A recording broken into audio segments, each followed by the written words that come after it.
Now that we've chosen a plan, let's begin designing our Shopify store by choosing a theme. To do that, let's navigate to the left-hand side and click on Online Store. And now once that loads in, you'll see that there's already a theme selected for you. For every single Shopify account, this is always going to be Dawn.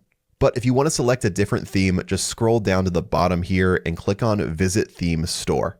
I'll click on this here to check it out. Now here we are in the Shopify theme library. If I scroll down, you'll see that there are a ton of different options to choose from. And you'll also notice that these are mostly paid themes. If you're looking to choose a free theme, just scroll up to the top and click on Free right here. Once I click on this, I can scroll back through and see that there are only free options for us to choose from.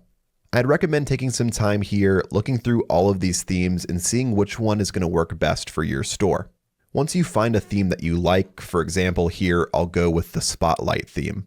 I'll click into it, and if I wanted to install it to my store, I could click on Try Theme, or if I want to see what this theme looks like when it's actually built out, I can click on View Demo Store.